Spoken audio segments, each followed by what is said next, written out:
মাশাআল্লাহ, এই যে গোশ খাই আমরা আদা করে ফেলাইছি, এত ইয়ামি হয়েছে।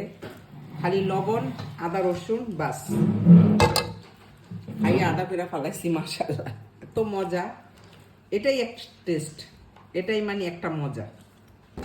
বিসমিল্লাহির রহমানির রহিম। আজকে মাংস ফ্রাই করব, এটার মধ্যে কিচ্ছু যাবে না। আসসালামু আলাইকুম, সবাই কিরকম আছেন? আল্লাহর রহমতে ভালো আছেন? আমরাও অনেক ভালো আছি, আল্লাহর রহমত আপনাদের দোয়ায়। তা আমি এখানে খালি মাংস নিছি 4 কিলো মাংস, হাড্ডি। আর আমরা তো তেল কম খাই, এই জন্য তেল দেখা যায় না। এখন আমি দিয়ে দিব, এটার মধ্যে আমি কোনো মশলা দিব না, খালি আদা রসুন বাটা। আর একটু গরম মশলা দিতে পারি পরে, যখন মাংসটা হয়ে আসবো।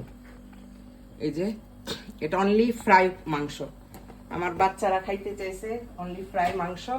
তো আমি কিভাবে এটা ফ্রাই করি আপনাদের সাথে শেয়ার করব। মাশাআল্লাহ, আমার মাংসটা জাল দিয়া এরকম হয়ে গেছে। মাশাআল্লাহ, একদম একটু ব্রাউন কালার আইছে। এখন আমি দিব লবণ। এটার মধ্যে আমার ছেলে বলতেছে মামা আর কুছ নেই দেনে, আর কিচ্ছু দিতে না করতেছে, গরম মশলা টসলা। কারণ ওই এইভাবেই আমি ফ্রাই করবো, আর ওই এইভাবেই মানে উঠাইয়া আমার ছেলে মেয়েরা খাবে, সাদা ভাত দিয়া, রুটি পরোটা দিয়া। তো অনেকদিন ধরে আমার বলতেছে আমার বড় ছেলে, মামা আমার ওই বড় ছেলে একটুখানি আমাদের কালচারের খাবার টাবার ওর বেশি পছন্দ লাগে। মানে আমরা যেমন ঝুরা মাংস খাই কুরবানির সময়, তারপরে অনেক দিন জাল দিয়া মাংস খাই, তো এটা ওর অনেক ভালো লাগে। তাই আজকে এটাই করলাম, আরও একটু ফ্রাই করবো।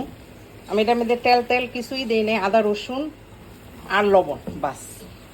আর মাংস কিন্তু নরম হয়ে গেছে, এই জন্য আমি বেশি একটা লাড়া দিতেছি না।